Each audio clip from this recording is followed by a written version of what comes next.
Ransomware, ये क्या होता है नंदिता मैम? रैंसमवेयर एक परसिस्टेंट मालवेयर है जो सिस्टम में लगातार गड़बड़ी पैदा करता रहता है। सोचो कि तुम अपने कंप्यूटर पर इस स्क्रीन को खोज रहे हो या शब्दों को ऐसे रख रहे हो। जब रैंसमवेयर तुम्हारे सिस्टम में पहुंच जाएगा, तुम कुछ भी कर लो, स्क्रीन नहीं बदलेगी। तब तुम समझ जाओ कि ये रैंसमवेयर हमला है।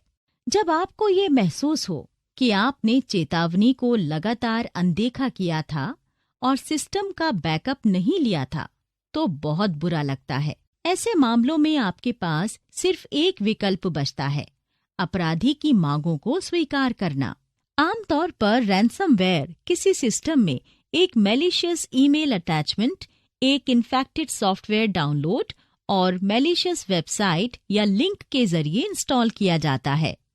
जब सिस्टम रैंसमवेयर से इन्फेक्ट हो जाता है तो वो बंद हो जाता है।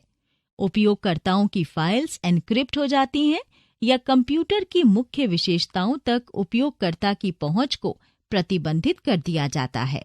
रैंसमवेयर पॉपअप भेजना शुरू कर देगा जिसमें कंप्यूटर की सेवाएं उपयोगकर्ता के लिए फिर बहाल करने के एवज में फिरौती की मांग की जाएगी। इसके अलावा रैंसमवेयर आधारित कुछ एप्लीकेशंस ये दिखावा करती हैं कि पुलिस या सरकारी एजेंसी है और दावा करते हैं कि उपयोगकर्ता का सिस्टम सुरक्षा कारणों से बंद कर दिया गया है और इसे फिर शुरू करने के लिए जुर्माना या फीस भरनी पड़ेगी। एक प्रकार के रैंसमवेयर वानाक्राई के हमलों ने साइबर सुरक्षा में कमियों को उजागर किया।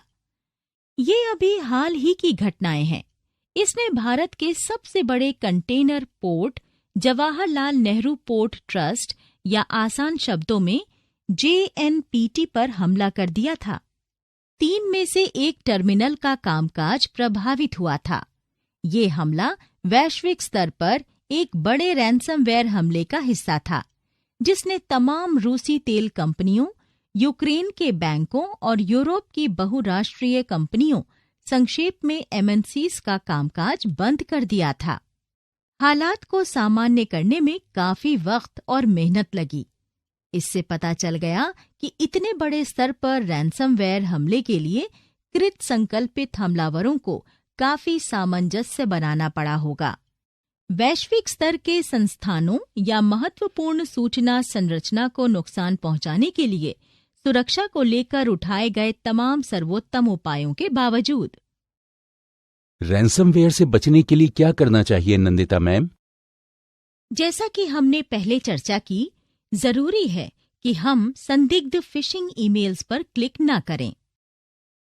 ये खतरे तब पैदा होते हैं जब हम कम सोचते हैं और हर तरह की वेबसाइट्स पर खुशी से क्लिक कर देते हैं।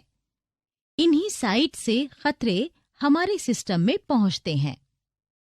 रैंसमवेयर हमले मुख्यतः इसी तरीके व माध्यमों से किए जाते हैं। अपने कंप्यूटर का बैकअप लेना सिर्फ बुद्धिमानी नहीं है, वरन ऐसा करने के लिए सख्त सुझाव दिया जाता है।